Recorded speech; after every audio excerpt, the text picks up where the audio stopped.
마지막 7번째. 마지막은 아닌가요? 한번 얘기해 보시죠. 시간상. 네.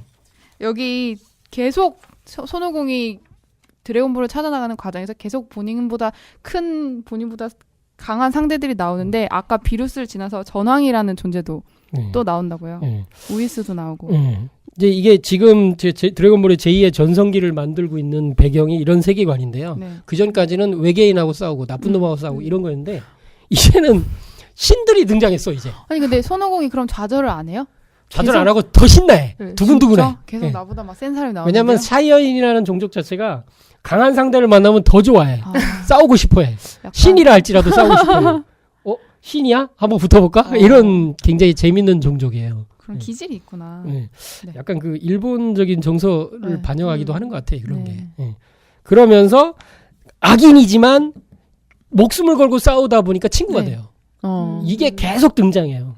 상극의 그 끝까지 간 다음에 상생이 돼요. 항상. 싸워서 몸으로 부딪혀서 목숨을 걸고 싸우다 보니까 정이 들어서 결국 친구가 돼요. 절대 악이었는데. 그리고 다음 상대를 같이 찾으러 떠나는 건가요? 뭐 그런 식이에요. 근데 여기서 전황이 등장하면서 진짜 충격받았어요. 전황은 어떤 존재인가요? 전황을 얘기하기 전에 이제 그 먼저 배경이 있는데요. 이제 비루스가 등장을 하고 이 비루스가 이제 봐주면서 싸워줬다고 그랬잖아요. 봐주면서 막 발전했죠? 네, 점점 발전을 해요. 근데 비루스는 비서가 있어요. 비서. 비서의 이름은 우이스. 근데 이 우이스는 지팡이를 들고 굉장히 신비로운 인물이에요. 항상 여유 있고 어떤 상황에서 흥분하지 않고 계속 지켜만 보고 웃어요. 미소만 짓고 있어. 말도 그렇게 많이 안 해. 그래서 굉장히 겸손하고 존댓말만 해요. 누구한테도 존댓말해요. 어린애한테도 존댓말하고. 그래서 우이스가 이 비루스의 이렇게 비서인데 막 싸우다가 손오공이 이제 마지막 힘까지 썼는데도 졌어. 그래서 이제 기절하기 직전이에요. 이제 이렇게 하고 졌어요. 이제 깨끗하게 졌어요. 이제 도저히 못 이기는 역시 신은 못 이기는가 봐요. 이렇게 하고 이제 쓰러지기 직전인데 이제 비루스가 이런 말을 하죠. 저는 그 장면에서 많은 충격을 받았는데 뭐라고 얘기하냐면 내가 이 우주에서 제일 강하다고? 그렇지 않다. 나보다 더 강한 존재가 있다. 그게 무슨 말이에요? 했더니 저 옆에 있는 우이스 보이냐? 우이스? 예. 근데 저 우이스는 내 비서이지만 내 스승이기도 하다. 이런 말을 해요.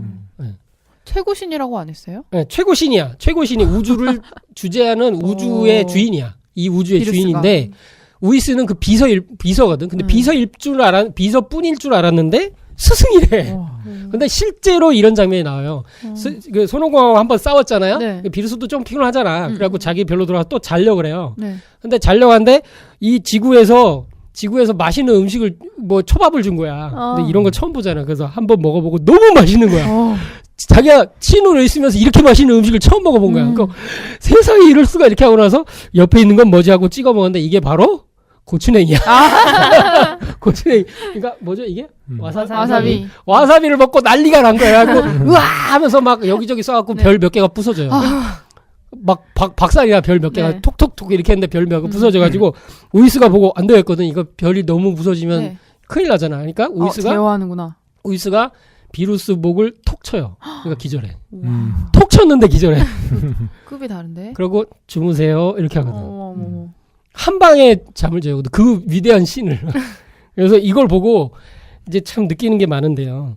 이 우주는 당연히 이제 그 절대자 이렇게 주재하시는 그 3개 우주를 주재하시는 상제님이 계신다. 진짜 이 애니메이션하고 비교를 하는 게 좀 이상하긴 하지만 저는 이런 생각이 들었어요. 근데 종투사님께서는 아직 우리가 이렇게 신도 세계나 이런 거에 대해서 더 밝혀야 되겠지만 상제님도 할아버지 격에 이제 그 하나님이 계시다. 그래서 태울천 사원구님이라는 분이 계시고 그분 이제 태울주에 들어있죠. 그래서 제가 읽어드리면 태울천 사원구님은 상제님의 사부님이라 할 수 있다. 하나님이 하나님의 길을 걸어갈 수 있도록 뒤에서 보호해 주시는 상제님의 보호신이면서 상제님 도의 모든 이상을 이룰 수 있도록 상제님을 돌봐주시는 분이다. 상제님이 아버지라면 상원구님은 할아버지다. 이 우주에는 도의 할아버지가 계신다. 이런 관계를 여기서 좀 저만 느끼나? 언뜻 볼 수 있네요. 어느 정도는 좀 느껴볼 수 있지 않을까. 이런 생각이 들어요.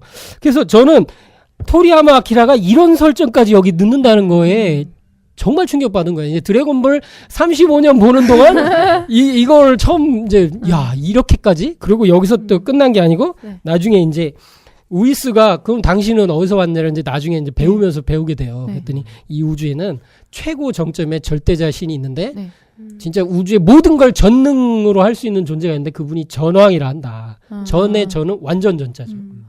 진짜 우리가 전라도 알죠? 전라도. 전라도가 완전 전자 아니에요. 완전한 라가 뭐지? 벌릴 라자.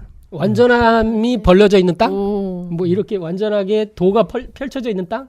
이게 전라도 아니에요. 근데 전왕이야, 전왕. 상제님과도 연결이 되고요. 네. 그래서 이 전왕은 물론 이제 여기서 얘기하는 건 이제 조금 다르지만 12개의 우주를 주관해요. 그리고 자기가 손가락만 튕기면 뭐 우주 몇 개는 그냥 그 한순간에 1초 사이에 없앨 수 있고 다시 살게도 할 수 있어요. 그럼 그 12개 우주 중에 한 우주의 신이 비루스예요. 네. 그럼 우이스는 그 실제적으로는 전왕이 파견한 신이에요. 파견한 신. 그러니까 이쪽 우주의 감시자 같은 소속물이 아니에요. 이쪽 우주에 속하 있지 않고 중심, 그러니까 한마디로 본부에서 보낸 거예요. 본부에서 파견한 신이야. 그리고 본부에서 파견한 신이 그 우주의 신을 이렇게 도와주고 지켜주고 때로는 스승 역할도 하는 거예요. 이 굉장히 재밌는 구조야 이게. 이 이상 어떻게 더 재밌을 수가 있나. 이런 스토리로 어떻게 갈 수 있을까. 그래서 이제 근데 재밌는 건 비루스가 파괴신이에요. 근데 왜 무슨 뭐 파괴신으로 나오는지는 잘 모르겠는데 어쨌든 이게 드래곤볼 자체가 이제 싸우는 게 위주라서 그런데 여기서 생각난 건 인도의 삼신이 생각나더라고요. 네. 인도의 삼신 아시죠? 인도의 삼신이요. 갑자기 물어보니까 시바신이 시바가 파괴신이에요. 그리고 인드라신도 있고. 네. 근데 이제 보통 삼신 얘기하면 이렇게 얘기해요. 창조신인 브라흐만. 만들어. 여긴 창조를 해. 그리고 그 창조한 걸 유지하는 비슈누. 그리고 그 유지된 우주가 한계에 다다랐으면 새 우주를 열어야 되니까 파괴를 해야 되잖아. 그러니까 시바신이 나와요. 파괴신. 그리고 새로운 브라흐만 이제 창조를 하게 되고 이렇게 돌아가죠. 네. 그래서 되는데 비슈누하고 약간 비슷하기도 하고. 그래서 실제로는 비슈누가 유지해서 이제 주재하는 역할에 이제 가깝기도 나와요. 근데 여기서 파괴신도 나오고 이렇게 되는데 이게 하여튼 제가 너무 좀 갖다 맞추는지 모르지만 이게 좀 비교가 되지 않나요? 네, 잘 돼요. 그래서 이제 비슈누가 이제 실제 화신이 10명이 오는데 다 지나갔고 10번째 이제 아바타로 이제 오는 칼키신이 비슈누의 화신 후 10번째 화신이 이제 온다는 거예요. 그게 인도의 이게 이 프라나에 이제 나오는 거죠. 근데 그 분이 이제 실제로 오셨다는 거고 우리는 10번째 아바타인 그 칼키신이 이제 와서 이제 새로운 세상을 연다. 그 파괴되는 우주를 정리해서 이게 참 놀라운 얘기들입니다. 그래서 저는 이게 토리야마 아키라가 이게 단순한 상상력만으로 만들어지지 않았을 것 같아요. 고전을 굉장히 많이 팠을 거라고 생각이 듭니다. 12개 우주라는 것도 재밌네요. 네, 12 쉬는 시간에 그걸 했나봐요. 네, 이런 걸 팠나봐요. 몇년 동안 쉬었다며. 네, 맞아. 그것도 많이 한 것 같아요. 네, 이 세계관을 구축한 것 같아요. 그리고 이제 그 12개 우주는 공평하게 이렇게 펼쳐져 있어요. 이런 걸 보면 도가에서, 물론 이제 상제님께서 이제 수직으로는 9천의 우주가 있다고 그랬잖아요. 그렇지만 도가에서는 수평으로 33천의 우주를 얘기를 하죠.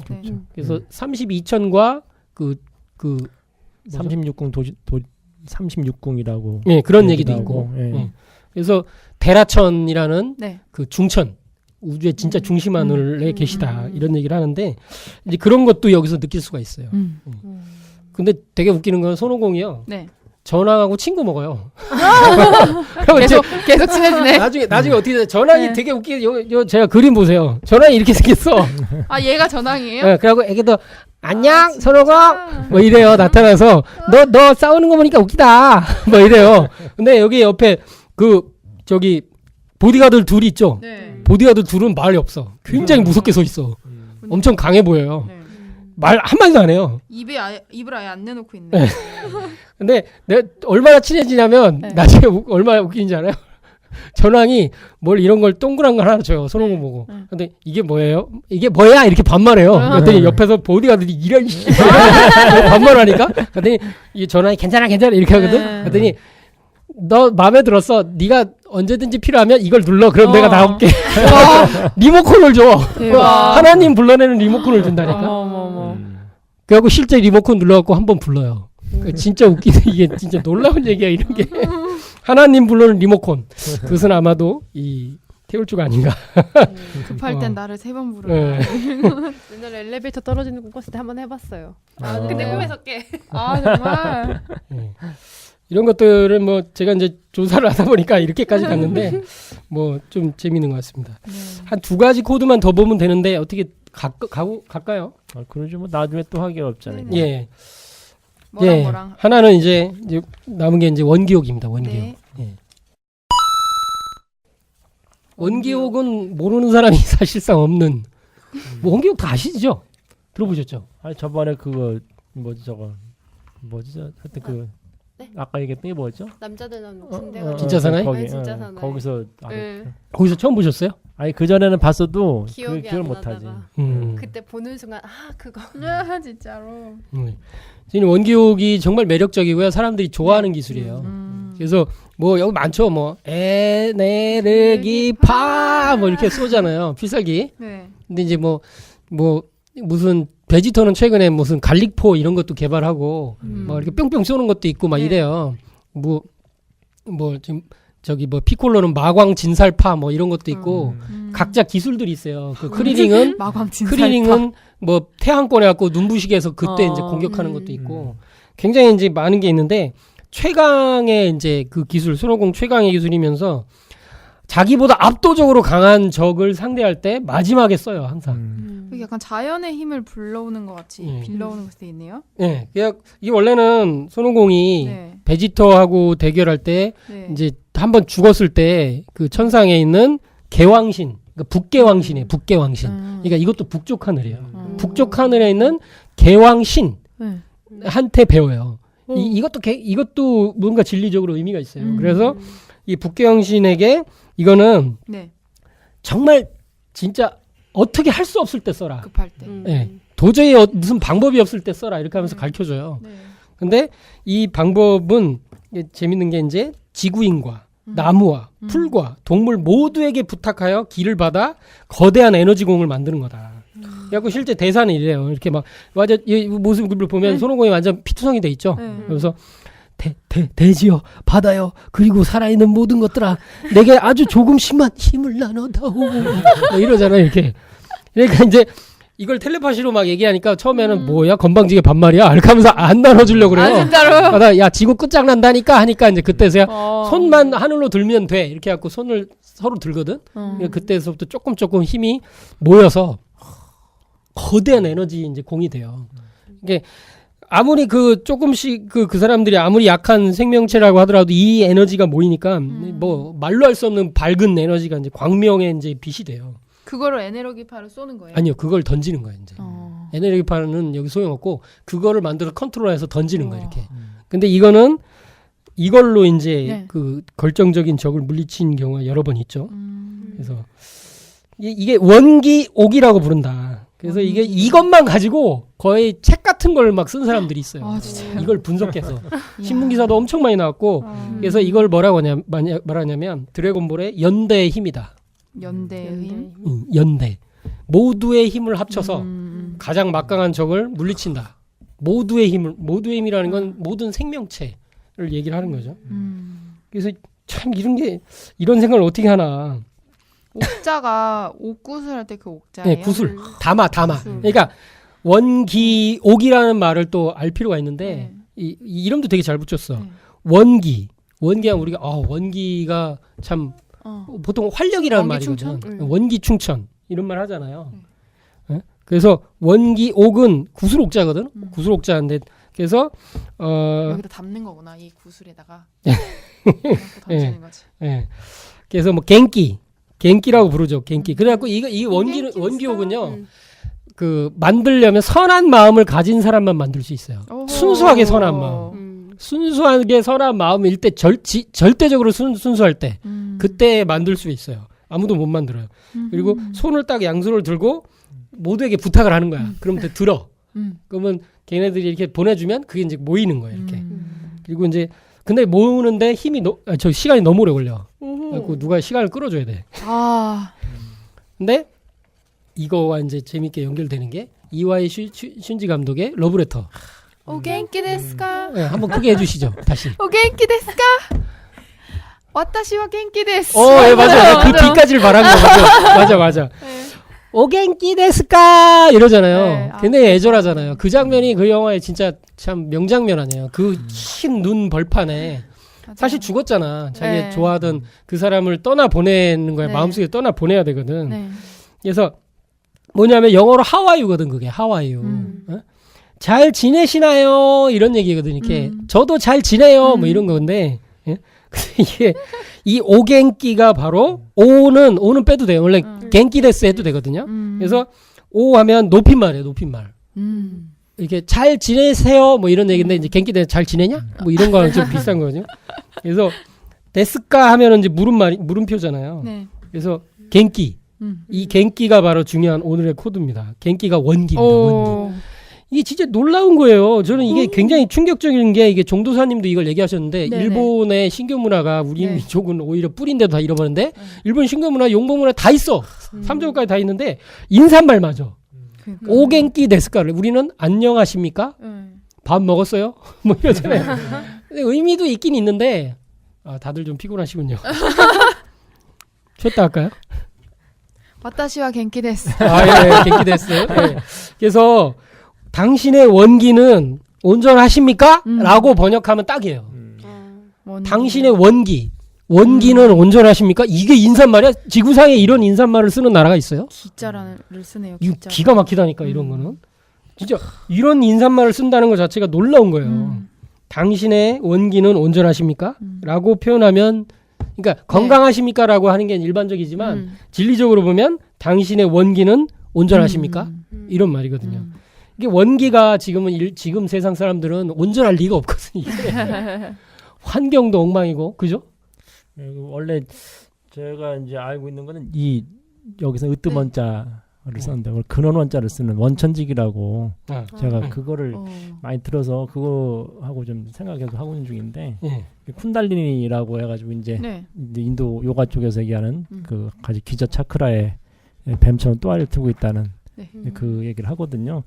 그래서 아마 그런 원천직이 그리고 이제 그 쿤달리니하고 좀 연관이 되는 게 아닌가 그런 생각이 들고 여기서 이제 어떤 그 으뜸원자를 써서 최상의 어떤 그런 기운을 얘기하는 건데 이게 상김도에서는 직이라는 이제 말씀이 있는데 예, 지금 그거하고 연관이 된다. 저는 그렇게 생각이 좀 됩니다. 예. 지극한 기운. 그렇죠? 그래서 이 직이를 사실은 이 우주의 성체라고 성령이라고 볼 수 있잖아요. 이게 직이가 성령이거든요. 근데 그래서 이제 직이금지원이다 그 성령 기운이 원기로 뭐 표현을 한다면 그게 내 몸에 부합되기를 이런 거잖아요. 그래서 만물생생 뭐 사전 같은 데 보면 만물생생의 근원에 드는 전기라고 나오는데 그래서 종도사님께서 그 147년 5월 인터넷 증대 때 수에 대해서 얘기를 하셨죠. 그래서 자연수의 탄생에 대해서 얘기하셨는데 물론 이 원기가 으뜸원자를 쓰는지 근원원자를 쓰는지는 잘 모르겠어요. 그렇지만 모든 변화운동은 1에서 일어나고 사물의 출발점이 1이거든. 그래서 1을 우주의 원기 에너지 생명이라고 볼 수 있다. 이런 말씀도 하셨어요. 근원원자 같은데요? 네. 그래서 근데 이제 이게 도전에도 이런 게 있어요. 호천금궐 이제 상제 오자 하시고 그래서 이 호천금궐의 상제님께서 오자 남방에 그 앉아 계시고 이런 말씀하는데 이게 도전에 이제 각주에 보면 호천을 얘기를 할 때 하늘의 범칭으로서 만물을 생성하는 하늘의 원기 여기 으뜸 문자가 있죠. 하늘의 원기가 광대하다는 뜻이다. 호천이라는 말이 하늘의 원기가 광대하다는 뜻이라는 거예요. 그래서 이 원기가 또 나와요. 그리고 뭐 호천 상제지위 이것도 있죠. 예. 왜 청나라 그런데 어디에 뭐 이렇게 그 상제님 모실 때 호천 상제지위 이렇게 미패로 한단 말이에요.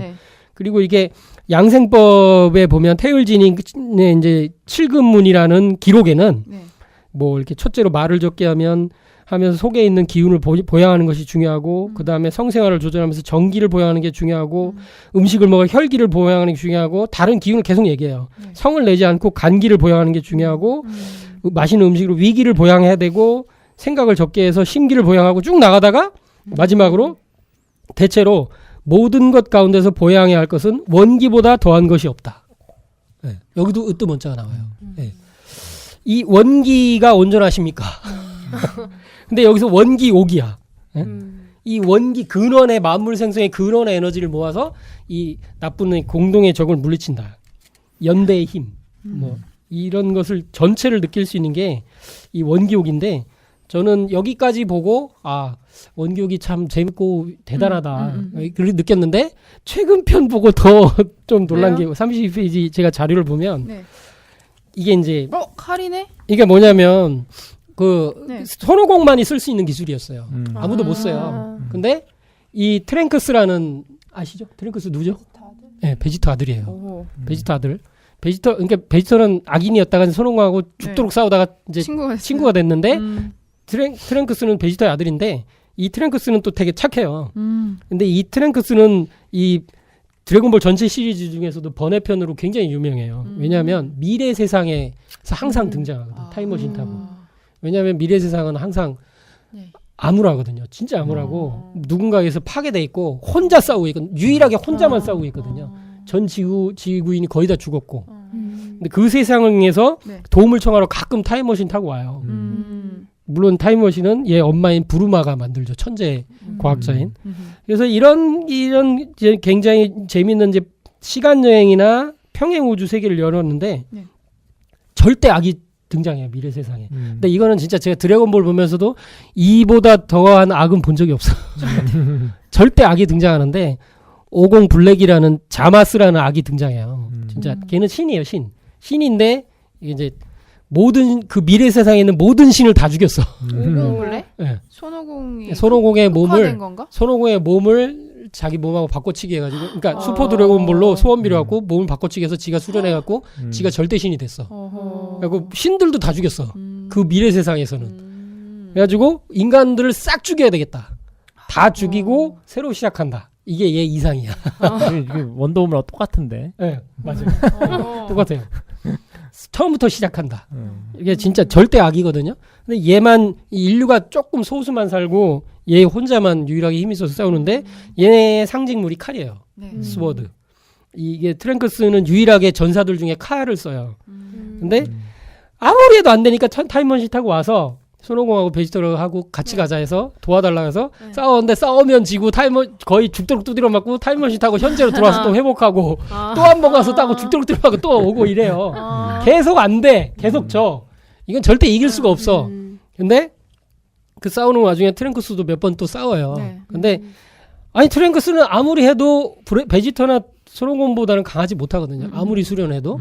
왜냐면 얘는 너무 강해져 있는 상태인데 분명히 약한 존재인데 마지막에 어떤 일이 벌어지냐면 베지터나 손오공이 죽도록 두드려 맞고 이제 회복 불능 상태하고 타임머신도 못하는 정도 상태가 됐어. 근데 이 트랭크스가 마지막까지 싸우다가 이 칼이 대단한 칼인데도 불구하고 처음으로 부러져요.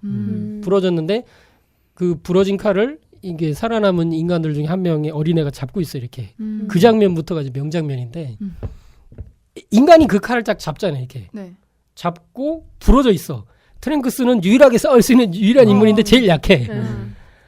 계속 두드려 맞는 거야. 근데 어떤 일이 벌어지냐면 갑자기 얘는 지금 원기옥을 배운 적이 없는데 그 애가 잡고 있던 칼이 빛나기 시작해 이렇게. 점점 빛이 나. 그리고 옆에 애가 그걸 또 잡아. 근데 빛이 점점 강해져. 그래서 나중에 트랭크스가 분노를 했는데 오라색이 확 바뀌어요. 처음 보는 드래곤볼에서 처음 보는 오라색이 나와요. 이게 뭐냐면 두 가지 색이 섞이는데 하나는 신의 색깔을 상징하는 블루 파란색과 인간이 최대로 올라갔을 때 상징하는 약간 빨간색, 오렌지색이 섞여요. 이게 뭐냐면 신이랑 핫바알의 색이 섞여요. 그리고 이 칼을 잡는 순간 이 칼이 원래처럼 이렇게 빛이 나면서 오라 칼이 돼요. 이렇게. 이게 뭐냐면 그걸 보고 뭐라고 얘기하냐면 손오공이 이제 쓰러지는 원기옥 같은데? 이런 얘기를 해요. 원기옥? 이런 말을 해요. 얘는 배운 적이 없는데 그리고 이 칼로 그 자마스를 반쪽으로 이렇게 갈라버려 이렇게. 근데 이게 진짜 소름 끼쳐요. 저는 이거 보면서 우와 이럴 수가. 얘는 배운 적이 없는데 모든 인류와 살아남은 생명의 소망이 담긴 거야. 이 칼이. 그 꼬맹이가 딱 그 잘라진 칼을 이렇게 잡는 순간부터 거기에 이렇게 막 모이기 시작해요. 그래서 자기도 모르는 채 신인 핫발에 오라가 생기고 잘라버려. 완전 빠져들어 지금. 네. 얘기만으로도 빠져들지 않아요? 저는 소름 끼쳤다니까. 다 봤어. 완전 재밌어요. 네. 그래서 이게 이제 앞으로 오는 신인 아빠의 세상을 의미하기도 하면서 이 원기가 뭐냐. 이 모든 인류가 바라는 어떤 기운의 총합일 수도 있겠다. 만물 생성의 어떤 뭐 그럴 수도 있겠다. 이런 생각이 좀 들고 얘기로 다 간 것 같아요 벌써. 아 재밌었어요. 네, 그래요? 네. 네. 뭐 오늘은 뭐 제가 이거 주도해서 했으니까 어쩔 수 없이 오늘 하는 거고. 다음은 뭔가요? 원기 얘기를 하다 보니까 이제 깊게 지기 얘기도 하고 그래서 고민 중입니다. 네. 그 이제 우주 변화 원리 책에 보면 율려라는 개념이 나오거든요. 네. 율려, 상님께서 이제 태우주 우주 율려다 이런 말씀을 하셨고 그 지기금지 원위대강이라고 해서 이 시천주 주문에 지기가 나오는데 그 지기하고 이제 원기 이게 지금 그 개념이 거의 비슷하지 않을까. 물론 좀 다른 것도 있는데 그런 생각이 좀 들었거든요. 그래서 그 율려라고 하는 것은 그 순수 음양 기운이라고 얘기를 해요. 그래서 그 지금 우리가 이제 이 모든 게 혼음혼양으로 이제 되어 있는 기운인데 그 중에서 아주 정미한 거죠. 그 중에서도 가장 정미한 이제 모든 에너지 핵을 이제 율려라고 얘기를 하는데 이제 그것이 한도 선생은 이제 이런 얘기를 했습니다. 그래서 율려라고 하는 것이 우리 약을 먹었을 때 이 세살을 돋게 하는데 이게 바로 율려 기운이 작용한 것이다. 그러니까 뭔가 소생을 하는 거죠. 새롭게 이제 그러한 기운, 새롭게 낳고 새롭게 어떤 그런 걸 치유하는 기운으로서 이제 율려를 말씀하셨는데, 그래서 이 율려 기운을 세게 되면은 썩은 게 다시 소생을 하고 그리고 이제 뭐 죽은 것도 사실은 죽은 것들이 살릴 수 있고 이런 개념까지도 갈 수 있는 게 율려인데 이 율려라고 하는 것이 지금 얘기되고 있는 원기하고 거의 좀 약간 비슷한 게 있는 것 같아요. 제가 보기에는. 그래서 이제 상님께서는 바로 이 율려를 우리가 쓰게 되는데 바로 이제 후천을 넘어가는 것도 이 중앙 톡 기운을 가지고서 토기를 가지고서 이제 넘어가게 되는데 결국은 그것이 율려 기운이거든요. 그래서 바로 그 율려를 우리가 이제 받아내릴 수 있는 그 주문이 태우주다 이런 말씀을 하셨죠. 상님께서도 이제 우주 율려다 이런 말씀을 하셨죠. 네, 뭐 그 정도 얘기되면 그 다음에 이제 그 얘기할 때 지기는 다른 편에서도 얘기할 수 있을 것 같고요. 그 하여튼간에 이제 여기서 멋진 표현이 있어서 이 칼을 원기옥 스워더다 이렇게 얘기한 독자들이 있더라고요. 아, 그래요? 원기옥 스워더. 그리고 또 다른 독자는 트랭크스 자체가 인간 원기옥이 됐다. 근데 또 다른 장면에서는 이제 손오공이 어떤 강한 적을 만나서 이렇게 원기옥을 쓰다가 원기옥이 이렇게 너무 강해서 상대방이 그 원기옥을 퉁겨내는 장면이 되니까 손오공이 원기옥과 몸이 합쳐져요. 그러니까 원기가 자기 몸으로 완전히 들어와서 다른 존재가 돼요. 초사이언하고도 또 다른 존재가 돼요. 지금지된 거네. 지금. 그치 이제. 그래갖고 완전히 뭐라 규정할 수 없는 형태가 돼요. 이렇게 사람인데 초사이언도 아닌데, 그러니까 뭐 이름 붙일 수 없는 그게 이제 그게 지난주에 나왔어요. 지난주에 나와서 이름을 못 붙이는 신들도 처음 보는 장면에 모든 신들이 놀라요. 이렇게 저건 뭐지? 뭐 이렇게 하면서 몸이 이상하게 빛이 나요. 그리고 뭐 굉장히 이제 카리스마 있게 나오는데 절대 강자한테 이제 그렇게 이렇게 이제 거의 대등하게 이제 싸우게 되는 장면이 나오는데 원기옥과 자기 몸이 한 몸이 돼버리는 이제 그런 장면이 나오는데 앞으로 어떤 게 될지 참 재밌는 것도 있고. 하여튼 뭐 짧게 다음 거 나머지들 하면 이제 근두운이 또 있습니다. 근두운. 근두운은 서유기에 나오죠? 나오나? 계속 타고 다니죠.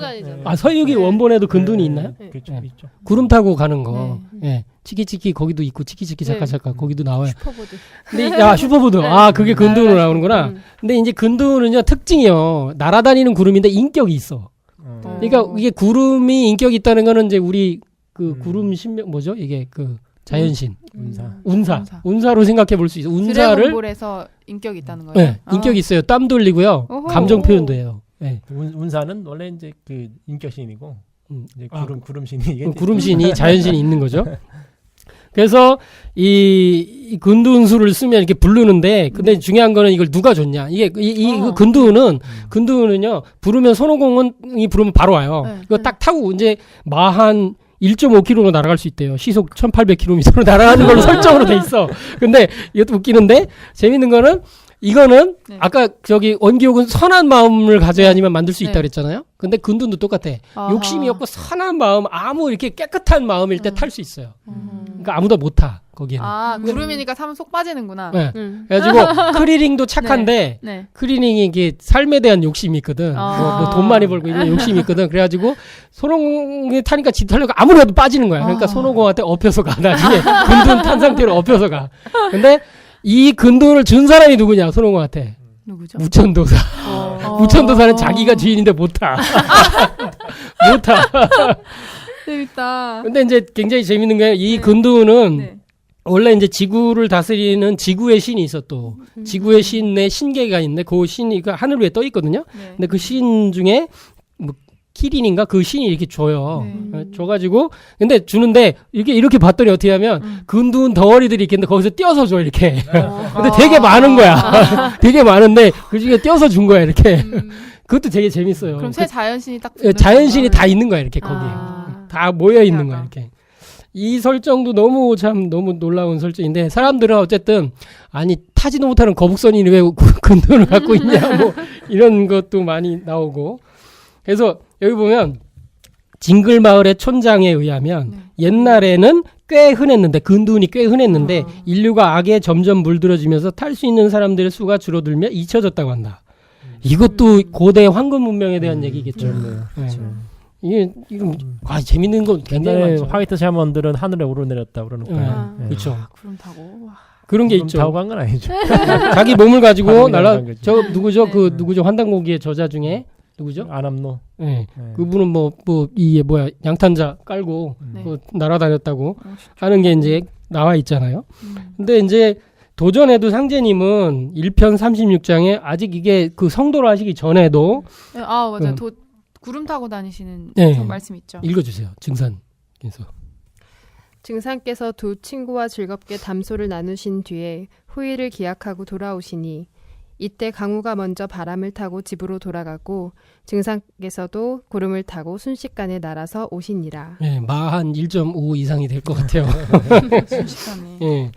그리고 저는 굉장히 재밌는 게 여기 도전에 또 그 시편 120장에는 안내성 성도에게 호가 이제 경만장이니까 경만아 일이 나오너라 하니 놀라 마당에 나가보니 화난 대낮 상제님께서 구름을 타고 오시어 공중에 떠 계시더라. 내성이 인사를 드니까 내가 너 때문에 왔다. 나를 따라가자. 여기에 타라. 구름에 타는 거예요 지금. 응? 내성이 구름을 타니 착하신 것 같아. 네. 어디론가 나라가 순식간에 낯선 곳에 이르니라. 상제께서 여기가 유대의 예수가 태어난 곳이다. 이스라엘. 성자들을 돌아보게 하시는 거야. 안내성 성도에게. 안씨가 이를 이룬다는 그 안내성 성도에게 성자들을 돌아보게 하시고 제자들이 설령이 침이 박대하니 그 무슨 복을 바랄 수 있으리요 하면서 이렇게 다시 구름을 타고 다니 석가가 타는 것이 본시 왕국이 있어니 잘 보아두어라. 그래서 천륜을 끊고 인종신을 말리면서 멸망당하였느니라 석가가. 그리고 또 여기가 공자가 태어난 곡분이라. 그 제자들이 도둑놈이 되었다. 이제 그만 가자 하고 구름 타고 오신 거지 이제. 이 근둔이거든 이게. 그잖아요. 예. 멀미 나겠다. 멀미. 예. 아마 바람이 많이 지나가지 않았을까. 저도 그게 제일 궁금해요. 예. 아마 선글라스나 뭔가 이렇게 고글을 껴야 되지 않을까. 비행기 날아갈 때 그 바람 지나가는 소리만 들렸다고. 그 문공선도 거기 나오잖아요. 바람 눈 감아라 해가지고 천상을 가실 때 업고서 그때는 가시는데 바람 지나가는 소리만. 그리고 드래곤볼 코드 중에 사람들한테 굉장히 많이 회자되는 게 또 하나가 정신과 시간의 방이에요. 들어보신 분? 많이 들어보셨죠? 이게 이제 정신과 시간의 방이 굉장히 좋은 코드인데 사실은요. 정신과 시간의 방이라는 이제 설정은 괜찮은데 일단 이 정신과 시간의 방은 이제 이런 거예요. 이렇게 거기에 들어가는 건 인원이 제한돼 있어요. 한 2명씩이나 이렇게밖에 못 들어가거든요. 근데 들어가면 이곳에서의 1년은 바깥에서의 하루 정도. 어떤 경우는 다른 경우는 한 이틀로 얘기하는 경우도 있더라고요. 그래서 시간이 어떻게 가는 거예요? 천천히 가는. 빨리 가는 거지. 오히려 빨리 가는 거죠. 맞네요. 바깥이 느리게 가고 그렇게 볼 수 있죠. 네. 네? 그래서 아닌가? 늦게 가는 건가? 시간이 늦게 가는 거구나. 네. 시간이 늦게 가는 거구나. 시간이 늦게 가서 그러니까 어떻게 돼요? 수행하기 좋은 거지. 여기 하루만 들어갔다 나오면 1년치 수행을 하고 나오는 거예요. 그러니까. 게임에 많이 이런 설정이 쓰이잖아요. 그래갖고 아니 하루 없어졌다 나타났는데 갑자기 놀라운 발전을 하고 나타났어. 네. 이런 게 나오는데 이제 정말 악한 적을 만나기 전인데 그 악한 적이 오고 있대. 근데 하루 후에 온대. 그럼 들어갔다 나와야지 이렇게 되는 거지. 그래가지고 들어갔다 나올 때는 항상 몸이 옷이 다 찢어져서 나와요. 하도 이제 수련을 많이 해가지고. 거기서 수련한다고. 네. 근데 이제 이게 신이 사는 궁전에 지구의 신이 사는 궁전에 있는 공간인데 한마디로 시공간이 왜곡돼 있는 블랙홀 같은 공간이다. 네. 사건의 지평선처럼. 네. 뭐 이거는 뭐 저도 이제 이쪽 분야는 많이 좀 이제 많이 생각을 하고 책도 좀 많이 했는데, 그러니까 이제 우리가 그 시간 공간이라고 하는 거에 사실은 찰나라는 게 찰나, 이게 찰나로 들어간다. 그러니까 우리가 이제 공의 시간, 공의 그 공간이죠. 이제 그 불교에만 공이죠, 허공의 어떤 그런 시공간으로 들어가게 되면은 거기서는 무시간, 무경계의 곳이기 때문에 이제 시간과 공간이 이제 거의 흐르지 않는, 그러니까 아예 시간이 없는 거예요. 시간이란 개념이 없는 그런 이제 들어가게 되는데, 그것이 우리가 이제 그 입정의 상태로 들어갔을 때, 수행하는 입정 상태로 들어가면은 거기서 그 시간이 되게 느리게 가는 이제 거죠. 그런데 밖에서는 이미 후딱 수행하다 보면 그런 게 있잖아요, 한 번씩. 그래서 이제 뭐 두세 시간인데 거기 있을 때는 뭐 순간 같았는데 가 있는 그런 거. 그게 사실 이게 수행 경계에서 들어가게 되는 그러한 찰나 순간을 사실은 얘기하는 거죠. 이 경계가.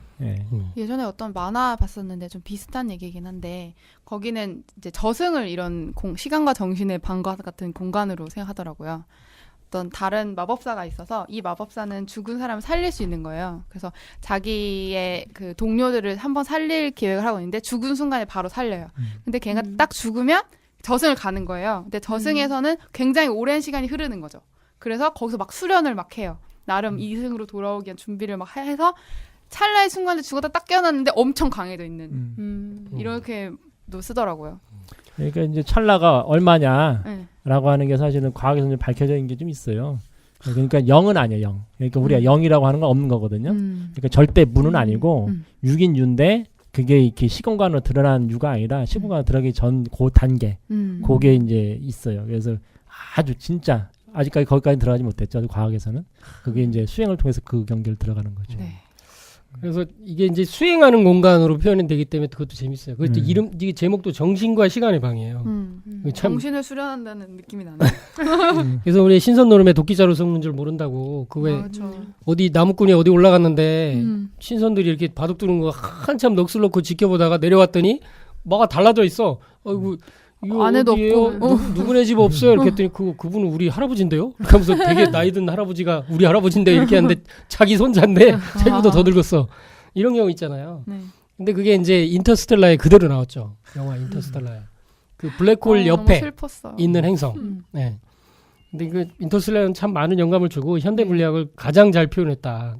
특히 일반 상대성 이런 걸 잘 표현했다 그러는데 블랙홀 주변의 행성에서는 시간이 늦게 간다. 물론 이제 빛의 속도에 빨리 달리는 우주선이 타고 있으면 시간이 느리게 간다. 뭐 이런 것들도 있는데 그 시간차로 인해서 60년인가? 30년인가? 몇 년. 그래서 10대였던 딸이 아빠 나이가 되죠. 그렇게 이제 후딱 가버리게 되잖아요. 그거지 뭐. 근데 그게 이제 우리가 시간이 잠깐 길어지네. 아니 뭐 괜찮습니다. 거의 다. 그러니까 그 우리 은하 중심에는 거대 블랙홀이 있거든요. 지금 밝혀진 것에 따르면은.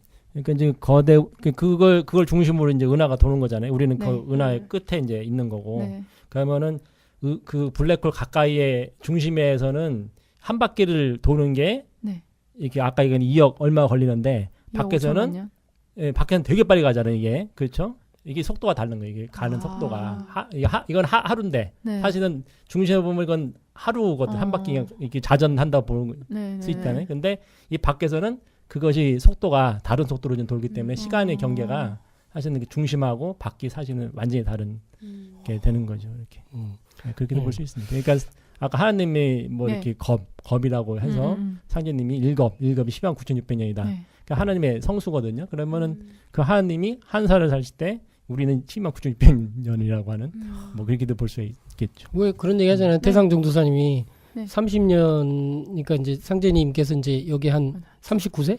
네. 이렇게 왔다 가셨으니까 한 두어 시간 출장 그지. 갔다 오신 거라고. 그런 게 이제 비유를 해볼 수 있겠네요. 예. 그리고 이제 한번 몇 개 안 남았습니다. 뭐 타임머신 이런 건 넘어가고요. 제 염라대왕이 등장하면 사람들이 되게 좋아했었어요. 이것도 되게 좋아했었어요. 그게 왜 그러냐면요. 캐릭터가 저승사자 염라대왕이 이렇게 코믹하게 잘 그린 네. 애니메이션도 별로 없었어요. 그리고 이 애니메이션의 염라대왕으로 등장하는 캐릭터가 웃겨요. 크기가 엄청 크고요. 네. 크기는 엄청나게 크고 몸도 막 이런데 털도 이렇게 나는데 항상 행정만 해. 생명책 딱 펴놓고 생명책 펴놓고 다음 되게 짜증나 있어. 항상 짜증나 있어. 화가 많이 나 있고 왜 이렇게 많이 죽는 거야? 이러면서 업무에 시달리는구나. 뿔 달린 모자를 썼네요. 네, 그래가지고 이게 들고 있는 책 있잖아. 책. 네. 이게 생명책이에요. 여기 기록된 거대로 됐어. 처리를 하는 거거든. 그런데 이게 매력이 뭐냐면 아무리 악하고 우주적인 악인이 와도 네. 죽으면 이 염라대왕 앞에 가면 꼼짝 못해요. 음. 누구도 꼼짝 못한다. 그래서 이게 염라대왕이 그렇게 강해서 그런 거냐 아니면 특수한 능력이 있냐 아니면 죽었기 때문에 뭐 몸이 없어서 그런 거냐 많은 해석을 해요. 굉장히 글들이 많아요 이런 게. 그래서 아직 결론은 안 났나요? 결론 안 났어요. 예, 아마 특수 능력이 있지 않냐 뭐 이런 얘기를 해서 그리고 또 이제 염라대왕 능력이 네. 굉장히 재밌는 게 있어요. 마인부라고 진짜 역대 최강의 이제 적이 나타났었어요. 네. 근데 겨우겨우 손오공도 거의 죽고 그리고 손오공 아들의 잠재력으로 이제 에너지 파로 물리쳐요. 근데 죽을 때 뭐라고 얘기하면 손오공이 부탁을 해요. 그 염라대왕하고 네. 저 한번 죽어봤기 때문에 친구야. 다친 게 염라대왕한테 부탁을 해서 뭐라고 하냐면 얘를 네. 너무 강하고 하니까 지금은 어쩔 수 없지만 착한 애로 다시 태어나게 해달라 부탁을 해요. 그래가지고 얘가 마인부였는데 나중에 이 염라대왕이 환생을 시켜줘서 우부로 태어나요. 이름이 우부야 우부. 그 태어나서 나중에 크면 우리 같이 한번 대결해 보자 이러거든. 근데 그래서 걔랑도 친구 되는 거예요. 다 친구다 다. 이렇게 되는데 어쨌든 이 환생과 관계 있는 일도 업무도 한다. 어쨌든 이런 코드가 이제 또 중요하죠. 그럼요. 예. 상님께서도 뭐 명부의 심리로 세상 일이 다 결정된다고. 그래서 제일 먼저 하신 공사가 또 명부공사고 후천이하기 위해서. 근데 이제 재밌는 게 마인부가 나타나서 지구인들을 막 과자 만들어 죽이고 막 먹고 막 이렇게 막 죽어요. 엄청 죽어요. 그러니까 이게 나중에 원기옥을 만들 때 원기옥 만들어서 마인부를 물리칠 때 염라대왕도 도와줘 나중에. 왜 도와줬냐면 염라대왕 안 도와줘도 되거든. 근데 왜 도와주냐면 너무 많이 죽어서 바쁘다 이거요. 경무에 시달려서 이거 빨리 없애야 된다 이렇게 하고 그래서 도와줘. 재밌다. 그것도 재밌어. 그것도 경무에 시달려서 도저히 안 되겠다 이거. 그러니까 이게 보면은 네. 뭐 손오공 자체가 아까 되겠지만 네. 이제 천상의 어떤 그 정부 네. 형태를 보여준다 했잖아요. 이게 지금 대단히 그걸 보여주는 거거든. 그러니까요. 염라 어떤 그런 대왕을 우리는 뭐 단지 무서운 존재, 네. 어떤 뭐 저승사자면 그렇게 생각하는데 네. 다 사자가 천사도 네. 또 사자란 말이에요. 그러니까 네. 그 일을 하는 하늘의 공무원들을 사자라고 하는 거기 때문에 바로 이렇게 경무에 시달린다는 것 자체가 생명책을 놓고 우리가 말하는 그 공무원들 하는 거 똑같은 거거든요. 예. 완전히 공무원이에요. 그렇지. 여기 저승에 있는 모든 그 직원들이 있는데 네. 다 양복 입고 있어요. 그러니까 이게 저기 막 우리가 환상이 아니라는 게 이게 뭐 네. 만화기 때문에 이것도 환상이다 그게 아니라 실질적으로 이것은 그 우리 이제 네. 서유기라든가 이런 어떤 그런 책들이 네. 상상의 산물이 아니라 그때까지 나왔던 어떤 문화적 산물을 갖다가 이렇게 책을 집대성한 거거든요. 네. 그것이 우리가 말하는 어떤 그런 요즘 말하는 그 상상력 콘텐츠 뭐 이런 게 되겠지만 창의성이 되겠지만 그게 아니라 거기엔 들어가면은 인류 문화를 거기다 집대성을 한 거거든요. 그러면은 그런 인류 문화 자체에 바로 천상계 우주를 우리가 알고 있던 그런 게 거기 코드로 들어가 있다는 거지. 이걸 만화이기 때문에 뭐 서유가 소설이기 때문에 이렇게 봐버리면은 이거를 다 허구로만 생각할 수밖에 없게 되는 거죠. 그리고 이제 마지막으로 염라대왕에서 이제 하는 말 중에 이런 말이 있어요. 손오공한테 네. 야, 또 죽일 거면 여기가 아니고 다른 저쪽 멀리서 죽여라. 그러면 그때는 내가 관여하지 않거든. 이런 얘기를 해요. 이게 다른 무슨 얘기냐면, 뜻은? 그렇지. 그러니까 이걸 통해서 이제 독자들 중에 분석한 사람들이 뭐라고 분석하냐면 저승세계가 여러 개구나. 그리고 염라대왕 역할하는 애가 여러 개구나라고 써놨어요. 관할이 있다. 그러니까 이 명부도 명부대왕이 이렇게 있는데 그게 그 나라마다 있잖아요. 우리 지구에 보면 이렇게 그거하고 똑같은 거라고 이 독자들이 써놨어. 그렇게 유추해 볼 수 있다. 이것도 굉장히 재밌는 코드고요. 자, 이제 마지막입니다. 이제 순간이동인데요. 하다 보니까 이걸 순서로 뒤쪽에 놓게 됐는데, 이게 이제 손오공이 프리저를, 최강의적 프리저를 물리치고, 근데 그때 하필 이제 막 프리저가 나메크성을 부셨어요. 그리고 이제 손오공이 죽을 판이었는데 겨우겨우 탈출해 갔는데, 지구로 쉽게 못 돌아오는 거야. 그러니까 어떻게 연락을 해서 왜, 살아는 있는데 왜 못 돌아오냐? 한 1년 걸릴 것 같다. 그 뭐 하냐 했더니, 이제 특별한, 기술을 배우는 여기 보면, 특별한 야드레트 성인을 만났다. 야드레트라는 그 종족을 만났는데 성인이야, 성인. 여기서는 야드레트가 항상 성인이라고 그래요. 그러니까 이게 굉장히 고매한 인격을 가진 성자들이에요. 이 성인을 만나서 뭘 배우고 가야 된다. 1년이 걸린다. 손오공 네가 해도 1년이 걸린다고? 그러니까 1년이 걸린다. 그 1년 후에 나타나요. 그래서 배우고 나타난 게 뭐냐면 순간이동술을 배운 거예요. 순간이동 하려면 항상 이렇게 이마 쪽에 양손을 손가락을 딱 올려서 뿅 하고 가거든요. 근데 여기서 이 성인이 한테 배웠다는 것만 해도 벌써 이제 도술 세계 도술이라고 볼 수 있죠. 이거 도술.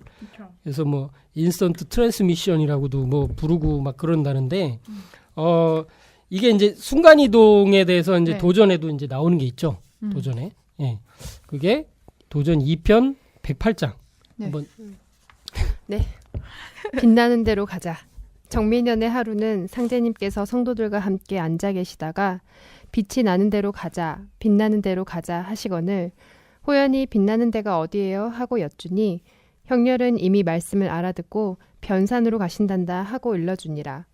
호연이 다시 뭐 타러 간대요? 하니 밥 먹을 것이 없으니 고기 잡으러 가신다 하거늘 상제님께서 호연에게 소금을 챙기게 하시니라.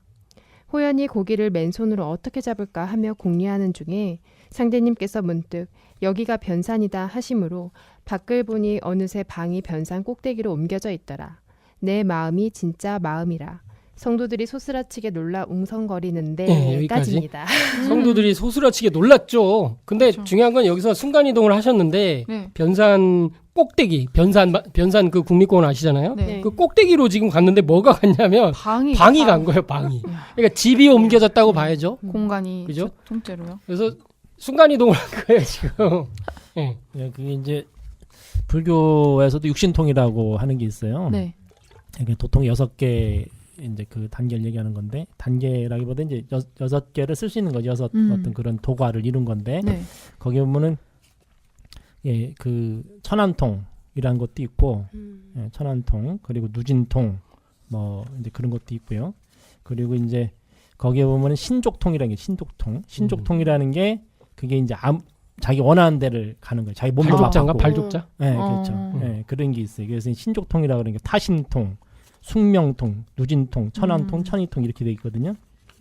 근데 여기서 신족통이라고 하는 게 우리만 둔갑술 뭐 그런 이제 축전축지 이런 거에 속하는데 이제 자기 혼자서 가는 거, 자기 혼자 변하고 이런 거는 여기 되는데 상제님처럼 이렇게 뭐 막 방을 한꺼번에 막 이런 거는 사실 저 도전에서만 처음 이제 그걸 접해가지고 놀랬었거든요. 그래서 이런 도의 세계에서는 이제 그런 게 있었다. 그리고 이제 축전축지라고 해가지고 이제 축천하고 축지 접는 것이 축지술이라고 축지술. 이렇게 축천술도 있고 축지술도 있는 거죠. 축천은 이제 공중을 하늘을 날아가는 거고 축지술 약간 이제 군두운도 사실 그런 개념인데 근데 이제 재밌는 게 뭐냐면은 우리 덕 선생님이 얘기하던 중에 말이 끊겼죠. 녹음 장비가 뭔가 이상이 생겼습니다. 그래서 뒤까지 실컷 얘기해서 마무리 인사까지 해놓고 지금 새로 또 녹음을 해야 될 것 같아서 우리 나비님과 제가 이제 둘이만 모였습니다. 재밌는 내용은 다음 기회에 아마 다른 주제 할 때도 충분히 얘기할 수 있는 것들이 나올 것 같아서 그렇지만 이제 좀 아까워서요. 앞부분에 이제 이게 마지막 주제로 손오공의 순간이동 네. 술에 대한 얘기를 좀 했어요. 네. 그러면서 도전 말씀에도 상제님께서 빛이 나는 대로 가자 하면 그런 이제 성구가 있었고 네. 실제 상제님 아예 집체 네. 이동을 했죠. 네. 레벨이 좀 다르고 그리고 이제 덕 선생님이 축전 축지 뭐 이런 얘기도 하셨고요. 네. 네. 근데 이제 실제 현대 과학에서도 우주 공간을 이동해서 다른 행성을 가는 것들을 이제 개발하기 위해서 뭐 지금 화성 탐사 얘기도 나오니까 네. 이게 많은 얘기들이 나오는데 한 3가지 정도로 정리를 하는 것 같아요. 그게 뭐냐면 첫 번째가 이제 진짜 초광속 이제 이동이죠. 빨리 달리는 거. 네. 네. 빛보다 빨리. 빛을 기준으로 해서 빛에 접근할 정도까지 빠르게 달리는 날아가는 우주선을 개발하는 게 뭐 그런 거겠고 뭐 그다음에 이제 그건 이제 현실적으로 지금 뭔가 개발을 해 나가야 되는데 많은 문제가 있고 또 하나는 뭐 웜홀 문제가 나오죠. 이제 네. 웜홀을 인공적으로 뚫는다. 뭐 그 그런 인터스텔라 영화죠. 이게. 인터스텔라에는 자연적으로 뚫린 것처럼 보이지만 이제 아마 먼 미래 후손들이 뚫어준 것처럼 얘기를 하고 있어요. 네. 그리고 굉장히 안정적으로 뚫린 거. 그래서 근데 그게 실제로 뚫을 수 있다는 건가요? 그걸 뚫을 수 있다는 이론을 개발하고 있어 이제 세상에 내놓고 막 이런 얘기가 오고 가고 있는데 그런 얘기에 인터스텔라에 이제 많은 조언을 했던 킵손 이번에 이제 노벨상 탔죠. 네. 예, 그래서 이제 그분이 이제 역할을 했다. 그리고 또 하나 소개되는 건 이제 스타트rek에 많이 나오는 이제 진짜 공간을 접어버리는 워프. 예, 워프가 나오죠. 워프. 뭐 그게 순간 축지법이랑 같은 거죠? 그 뭐 축이라는 게 줄여서 이렇게 건너뛰는 거니까 네. 예. 공간을 접어서 건너뛰는 의미로 현대물리학하고도 되게 맞는 단어라고 볼 수 있겠죠, 이제. 그래서 빨리 가는 게 아니고 진짜 건너뛰는 워프의 개념이 들어있는 단어가 축전 축지 같아요. 야, 그분은 스타트rek의 팬으로서 스타트rek을 구현한 건가요, 실제로? 예, 스타트rek의 진짜 진정한 팬이 이제 뭐 한 과학자가 워프를 할 수 있는 뭐 어떤 기본 공식을 이제 개발했다는 얘기도 이제 최근에 이제 들리고 했었어요. 뭐 실용화가 어느 세월에 됐는지는 모르지만 어쨌든 놀라운 그런 현대과학의 발전의 모습이 좀 보이는데 하여튼간에 뭐 지금 예 이게 꿈만이 아니다. 근데 이제 최근에 또 뉴스가 나오는 거 보면 네. 그 양자 순간 이동이라는 단어가 요즘 굉장히 많이 뜨고 뉴스에 많이 나옵니다. 네네. 그리고 이제 그런 그것을 이제 통신 기술로 하기 위해서 이제 많은 실험을 최근에 했는데 네. 중국에서 뭐 이제 뭐 묵자는 이제 그 네. 제자백과에서도 굉장히 유명한 네. 그리고 우주론과 이제 과학에 대해서 이제 많이 앞서갔던 그런 뭐라 할까 이제 철인 정도로 이렇게 알려져 있는데 이 묵자가 얘기한 것 중에는 뭐 물론 우주 일련에 관계된 이야기도 있습니다. 이제 그런 얘기는 이제 나중에 좀 들려드려야 될 것 같고 일제는 어쨌든 이제 우주선을 올렸는데 이 우주선이 이제 목적이 양자 위성이에요. 네. 양자 위성. 세계 최초 양자 위성을 2016년 8월에 쐈다. 그리고 1203km 떨어진 곳으로 양자 정보를 순식간에 이동시키는데 성공했다고 발표했다. 네. 근데 이게 이제 그 최초가 아니고요. 네. 굉장히 여러 번 많은 나라에서 하고 있고요. 최근에 해왔던 거예요. 이제 그럼 이게 그러면은 양자라는 굉장히 작은 입자를 순간 이동시킨 거냐? 이제 그거는 이제 좀 다른 개념인데 정확히 얘기하면 이제 정보가 이동했다라고 이야기를 합니다. 그래서 순간이동 얘기를 하다 보니까 이런 얘기도 좀 하게 되는 건데요. 뭐 조금 근데 이게 중국에서는 왜 최초로 했다고 발표를 한 거예요? 그 양자 위성, 그러니까 순간이동, 그러니까 양자 순간이동을 이용한 통신을 하기 위한 네. 위성을 최초로 쐈다는 얘기죠. 실험은 전 세계에서 계속 이루어지고 있었는데. 실험은 지금도 계속 하고 있어요. 뭐 몇 차례 되고 있고 항상 물 위에서 하는 경우가 많이 있는데 물 위에서 이렇게 뭐 빛을 저쪽으로 쏘고 막 이런 걸 속도 측정한 게 있고 막 그래요. 그래서 이걸 하려면 조금 좀 어려운 얘기일 수 있지만 양자 얽힘이라는 양자 역학에 이제 조금 어려운 얘기를 해야 되지만 되게 짧게 얘기를 하면 그 전자 라고 볼 수 있죠. 이제 양자 단위의 굉장히 작은 입자가 이제 탄생을 할 때 서로 쌍으로 이렇게 서로 관계에 있는 상태로 탄생을 하면 이게 이제 얽힘이라고 해요. 이제 두 개는 얽혀 있다. 이렇게 얘기를 하는데 서로 관계를 하고 있다는 얘기죠. 그러면은 이 두 개를 이제 멀리 떨어뜨려 놓을 수는 있는데 네. 멀리 떨어뜨려 놔도 한쪽에 전기 자극을 가하거나 뭔가 특별한 일을 하면 동시에 시간이 0초가 걸리는 거죠. 이제 1초도 아니고 0점 몇몇 초도 아니고 동시에 저쪽에 양자에서도 같은 어떤 반응이 일어난다. 근데 이걸 이제 굉장히 이게 이제 현대 물리학에서 되게 그 논란이 됐던 네. 그 코펜하겐 해석이라고 하는데요. 네. 상대성 이론의 대표 주자였던 아인슈타인을 중심으로 한 학자들과 닐스 보어를 중심으로 한 그 양자역학의 네. 이제 그 현대 물리학의 두 축이죠. 현대 과학의 두 축이라 할 수 있는 이 두 축의 이제 천재들의 대결이 있었어요. 코펜하겐에 모여서. 네. 그래서 몇 날 며칠 밥 먹어가면서 이거 한번 해결해봐. 이렇게 하면은 공식을 막 써갖고 증명해내갖고 이제 계속 이제 증명했지? 됐지? 또 뭐 있어? 이렇게 하면서 계속 이렇게 이제 대결을 한 거예요. 근데 이제 아인슈타인이 얘기한 상대성 이론은 이제 거시 세계잖아요. 네.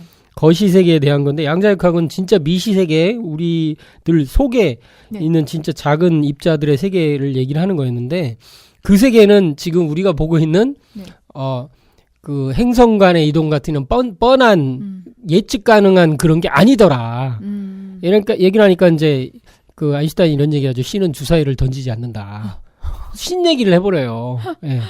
과학자가 신 얘기를 해버려요. 그러니까 이제 증거나 마찬가지죠. 그 말에서. 네. 근데 그게 뭐냐면은 이런 얘기를 하는 거죠. 그래서 실험을 해서 이제 이렇게 아니 어떻게 이제 그 원인 없이 결과가 있을 수 있냐.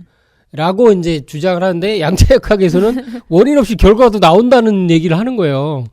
그리고 A 아니면 B인데 네. 아니 A, B 동시일 수도 있다. 예를 들어서 나비님이 있어요. 네. 그럼 제가 있어요. 이렇게 둘이 A, B가 있잖아요. 네. 근데 우리 둘이 있는데 A 아니면 B잖아요. 네. 근데 그렇죠. A와 B가 동시에 이렇게 같이 있을 수 있다는 거예요. 이렇게 내가 A일 수도 있고 내가 B일 수도 있는데 그게 둘 중에 하나여야만 되는데 그게 동시에 이게 인 상태로 이렇게 이제 중첩된 상태로 있을 수 있다는 게 양자역학인데 네. 황당한 거죠. 네. 이거 무슨 장난도 아니고. 근데 그런 얘기를 하는 게 이제 양자역학의 이게 이제 기본이면서 도대체 이해가 안 되는 얘기인데 양자 얽힘이라는 걸 통해서 네. 이게 두 개의 그 서로 얽혀 있는 양자들을 이렇게 불려 놓은 거예요. 그래서 네. 충분히 떨어뜨려 놨죠. 그래서 이걸 EPR 실험이라고 그래서 네. 아인슈타인이 직접 제시를 한 거예요. 네. 이거 증명하면 내가 믿을게. 이렇게 얘기를 한 거죠. 네. 그래서 그 둘을 빛의 속도로 충분히 시간이 걸리는 곳에 이제 네. 떨어뜨려 놓으면 네. 이쪽에 전기 자극을 가하면 그게 어떤 빛의 속도로라도 어떤 정보가 가서 그쪽에 전달이 돼야 그쪽에서도 반응이 나타날 거 아니에요. 네. 근데 빛보다 더 빠르고 심지어 거의 동시에 저쪽에서 반응이 일어나더라. 이런 실험을 하게 된 거예요. 야, 아인슈타인이 양자역학을 깔려고 했는데 오히려 아이디어를 제공한 네, 거네요. 오히려 그게 증명해주는 꼴이 돼버렸죠. 그래서 황당해가지고 결국 아인슈타인이 졌다. 뭐 어떻게 졌다고 할 수밖에 없었으니까 진 거죠. 이게 이제 코펜하겐 해석인데 네. 이걸로 인해서 이제 이게 그럼 이쪽에 전극을 자극하면 저쪽에서 이제 또 반응이 일어난다는 얘기는 네. 이동했다는 얘기잖아요. 뭔가가. 네. 근데 이 이동이라는 건 진짜 순간 이동이 뭐 사람이 뿅 해서 저쪽에 나타난 게 아니고 정보가 이동을 하더라. 정보가 동시에 저쪽에도 나타나더라. 네. 근데 이거를 실생활에서 이용할 수 없을까라고 얘기한 게 통신기술에서 이제 쓰게 된 거죠, 이제. 네. 속도가 이제 0초가 되는 건가요? 예, 그래서 아무리 멀리 떨어진 공간에 있어도 뭐 예를 들어 화성에 갔을 때 우리 통신 어떻게 하지? 한 15분 후에 뭐가 이렇게 말한 게 되돌아오고 뭐 이런 게 아니고 동시에 되는 기술이 아마도 나올 것이다. 라는 얘기가 나오는데 아마 이제 요원한 얘기지만 뭐 빨리 될 수도 있다 이런 얘기가 나오고 있어요. 그래서 순간이동에 관해서 사람들이 좀 착각하게 만드는 기사들이에요, 사실은. 정확히 얘기는 정보의 이동이나 또는 이게 사실은 어떻게 보면은 그 동양의 철학 세계나 동양의 수행 세계에서 볼 때는 네. 사실은 양자가 살아 있다면 네. 둘이 텔레파시하고 있는 거죠. 네. 그래서 EPR 실험을 텔레파시를 증명하는 네. 실험으로도 많이들 얘기를 해요. 우주의 아무리 끝과 끝에 있어도 네. 서로 동시에 이렇게 인식할 수 있다. 그게 약간 손오공의 분신술과도 같은 맥락으로 생각할 수 있는 건가요? 여러 개체가 이제 막 나오잖아요. 네, 뭐 그것도 생각해 볼 수 있겠네요, 충분히. 그래서 재밌다. 예, 이런 이야기들이 지금 이제 실생활에 나오고 있으면서 우리나라도 여기 좀 앞서가서 K텔레콤? SK 아닌가 이거? SK로 전 들었던 것 같은데 네네. 제가 잘못 들은 것 같네. SK텔레콤이 이제 개발한 양자 암호 통신이 네. 지금 글로벌 네트워크 기업 노키아. 네. 노키아가 좀 옛날에 유명했죠. 그래서 차세대 전송 장비에 탑재됐다고 이제 그게 이제 전 세계로 확대된다. 이 올해 이제 나온 네. 이제 그 기술 그 계약 협력 계약을 체결했다고 그래요. 그러니까 이제 우리도 이미 양자 통신 암호 통신 기술을 이제 개발해 놓고 있는 거예요. 그러니까 사람들이 생각할 때는 이제 어쨌든 이제 네. 순간 이동이라고 하니까 네. 순간 이동 우리도 그럼 되는 거냐 기술이 우리랑 앞서 있군요. 네. 뭐 이런 얘기 할 수 있지만 이제 그 정도까지는 아니지만 앞으로는 아마도 사람 또는 물건을 이렇게 이제 네. 실제 이렇게 정보의 형태로 이동시켜서 되는 게 나오지 않을까 이런 얘기들도 지금 얘기가 되고 있는 상황입니다. 네. 그래서 뭐 이런 얘기들은 앞으로 다른 그 진리 주제를 가지고 얘기를 하게 되겠지만 네. 뭐 순간이동 얘기하다 보니까 여기까지 됐네요. 이제 영화 점퍼를 보셨죠? 아, 네. 저 엄청 좋아하는 영화입니다. 예. 영화 점퍼를 보면 진짜 여기 뿅 저기 뿅 하고 나타나잖아요. 그죠? 아, 너무 예. 부럽더라고요. 그 예. 삶이. 사실 진짜 부럽더라고. 그리고 네. 이제 사실 걔 어렸을 때 이제 은행 강도부터 하잖아요. 맞아요. 예. 돈부터 훔쳐가지고. 금고로 딱 들어가가지고 음. 예. 근데 이렇게 뿅 하고 나타나면 그 주변 공간이 이렇게 네. 왜곡되는 모습이 굉장히 잘 그린 것 같아. 이렇게 왜곡돼갖고 약간 밀려나잖아요. 이렇게. 네. 예. 그리고 그 점퍼를 잡을 때 전자극을 이렇게 아, 해가지고 네. 못 넘어가게 하잖아요. 예. 그것도 참 그것도 신경을 뭔가 쓴 것 이제 같아요. 과학의 요소를 좀 네. 넣어본 게 아닌가. 네. 예. 그렇죠. 약간 그러니까 개인 워머를 뚫는 게 아닌가? 개인 워머? 뭐 이런 거 아닌가 싶어. 이렇게 구멍 뚫어가지고 네. 저 개인 워머를 뚫을 수 있는 능력을 그 걔가 쓰는 게 아닌가. 예. 커서는 뭐 굉장히 안정적으로 쓰고 네. 뭐 서핑도 했다가 급할 때는 자주 가던 곳으로 떨어지긴 하더라고요. 예. 늘 생각을 하고 네. 움직여야 되니까. 그래서 점퍼가 뭐 그 지금 되게 과학화되는 모습인데 사실은 이제 동양의 세계에서 보면 도술이죠, 도술. 네. 예.